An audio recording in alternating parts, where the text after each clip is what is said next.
stratégique comme une hélice. On commence par un point de départ, mais on ne revient pas au même point de départ. Parce que, en créant ce produit ou ce service à la clientèle, donc à un stade avec des préférences données, des caractéristiques données, à un certain moment, l'évolution des attitudes et des préférences, le client et les consommateurs en général demandent à notre service ou à notre produit. Donc on continue toujours à identifier encore le problème, bien sûr à identifier d'autres problèmes, les critères où nous réalisons les choix, etc. On passe à la mise en œuvre d'une action. Et donc, comme si on est dans une ellipse, c'est pour cela qu'on a dit que l'environnement économique dans les entreprises opère se caractérise par plusieurs tendances, par plusieurs changements, plusieurs mutations, ou des changements fréquents. À chaque fois qu'on met en place une stratégie, une action, d'autres problèmes se présentent, etc. Il faut les analyser, il faut les résolver pour permettre à l'entreprise d'agrandir, de s'accroître en intégrant des activités, soit des activités principales ou des activités annexes qu'on va voir par la suite dans la chaîne de Porter lorsqu'on analyse les choix stratégiques, etc. Bien, donc une fois les étapes de la décision stratégique sont mises en place, il faut tout simplement passer à la mise en œuvre de ces étapes-là pour ceux qui décident dès maintenant à créer leur propre entreprise, soit une TPE, une petite ou moyenne entreprise, ou aussi des grandes entreprises. Très bien. Donc, en faisant un tour d'horizon sur les décisions stratégiques, il est temps de passer maintenant, une fois les étapes de la décision sont connues, sont mises en place, il faut passer maintenant au plus important, c'est la planification.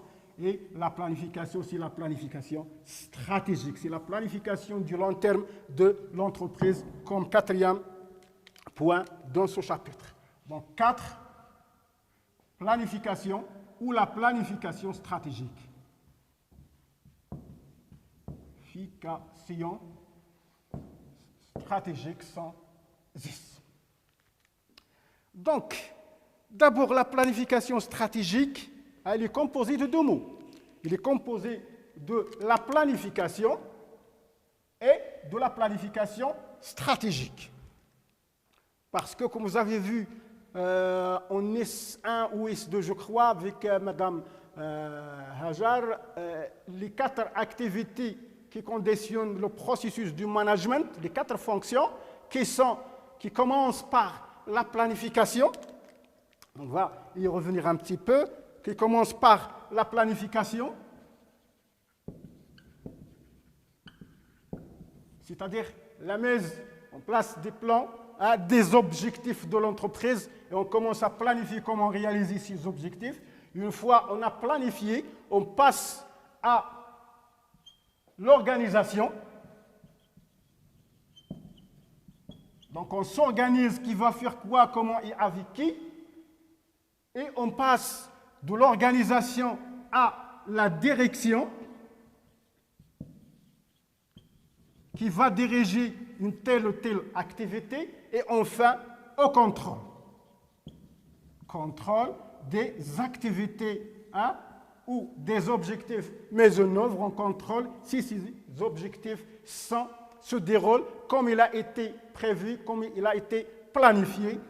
Et donc on revient au modèle que je viens de schématiser en hélice. Donc, si les objectifs qu'on a planifiés dès le départ sont assurés comme il a été planifié, comme il a été décidé, donc on atteint l'objectif, mais il faut toujours penser à améliorer le positionnement, la compétitivité de l'entreprise en fixant d'autres objectifs. Si les objectifs fixés au départ ne sont pas atteints, on revient à analyser le pourquoi les objectifs ne sont pas réalisés, ne sont pas atteints. Donc il y a un problème en quelque part, soit au niveau de l'organisation, soit qu'on a affecté des tâches à des responsables qui ne sont pas compétents, qui sont dotés d'une compétence faible ou moins bonne, etc. Ou au niveau de la direction, au niveau du contrôle, etc. Où les objectifs fixés au départ ne répondent pas aux besoins de la clientèle, c'est-à-dire du consommateur qui est la cible de nos services ou nos produits. Donc, pour nous, la planification stratégique, donc on va revenir d'abord sur le terme planification. Qu'est-ce que c'est que la planification? Donc, d'abord, il faut définir la planification, puis on va définir la planification stratégique. Donc, j'ai pris ici une définition de Gerard Garibaldi dans son bouquin, son ouvrage Analyse stratégique en 2005. Il a défini la planification comme étant, donc la planification tout d'abord, la planification comme étant un processus formalisé. Donc, c'est un processus formel, formalisé, de prise de décision par lequel une entreprise, une organisation se montre ou se détermine en termes de vision d'avenir, en termes du long terme, de durabilité, et élabore les modalités. Donc, c'est un processus où on élabore des modalités de ces plans d'action qui commencent par la planification. De ces plans d'action pour mettre en œuvre les choix stratégiques, c'est-à-dire les choix qui ont été fixés de départ. Donc, c'est le processus par lequel on les met en œuvre. Et la planification stratégique, donc on rajoute maintenant planification stratégique. Donc, toujours la définition du même auteur, Gerard Garibaldi, dans son bouquin Analyse stratégique de 2005, la planification stratégique est définie comme étant une procédure formalisée. Puisque la planification, c'est un processus formalisé, planification stratégique, c'est une procédure formalisée de décision. Donc, ce sont une procédure de décision par lesquelles l'entreprise fixe quoi? Les grands axes de développement. Donc, on a rajouté stratégique parce qu'il concerne les grands axes de développement, c'est-à-dire les stratégies de long terme de l'entreprise. Et le choix des segments stratégiques, c'est-à-dire des DAS, des domaines d'activité. Lorsqu'on est au niveau de corporate strategy, c'est-à-dire les stratégies de long terme, et lorsqu'on est au niveau des DAS, c'est-à-dire les stratégies au niveau de chaque domaine d'activité stratégique, et leur allocation, c'est-à-dire les ressources à mettre en place pour atteindre ces objectifs-là, l'allocation des ressources. Donc voilà pour la planification stratégique. Toujours dans la planification stratégique, on va passer à la démarche de la planification stratégique, c'est-à-dire la démarche de la planification. Démarche de planification stratégique. La démarche de la planification stratégique, cette démarche a été développée depuis les années 90 du dernier siècle, c'est-à-dire 1970, à partir des travaux d'Igor Insof.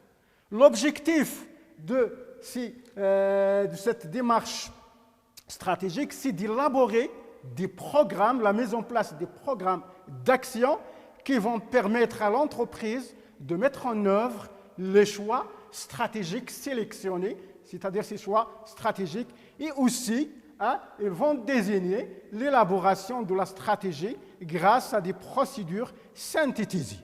Donc la démarche de planification stratégique, on a dit, son objectif c'est d'élaborer des programmes d'action. À partir de cette planification, on va essayer d'élaborer les programmes d'action par lesquels on va agir pour le long terme de l'entreprise. Donc, c'est la mise en œuvre des choix stratégiques de l'entreprise. Et aussi, elle désigne l'élaboration, la mise en place de la stratégie grâce à quoi? Grâce à des procédures synthétisées. Par conséquent, la planification stratégique suit plusieurs étapes qui sont résumées sur le schéma suivant, qui est les étapes de la planification. Donc, on a vu la démarche. Maintenant, les étapes de cette planification stratégique. Étape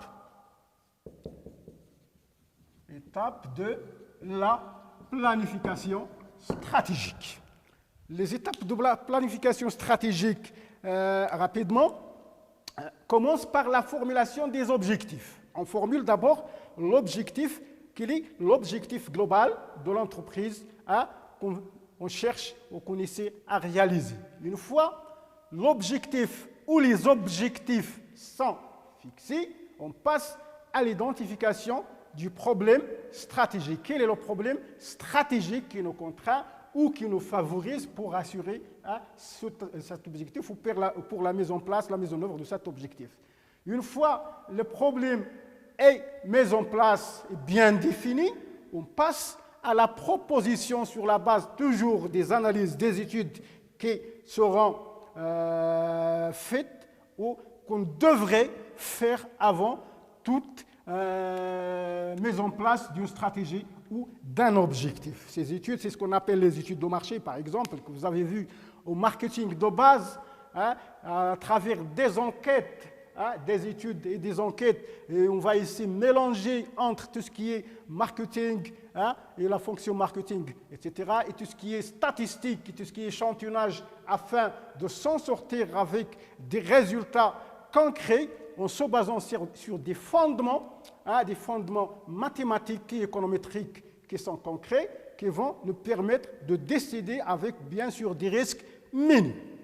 Donc ici, en proposant ces solutions envisageables sur la base des études concrètes qu'on a conduites ou qu'on a réalisées, on passe à l'évaluation des solutions proposées. Donc on passe d'un monde réel qui est la modélisation des problèmes concrets.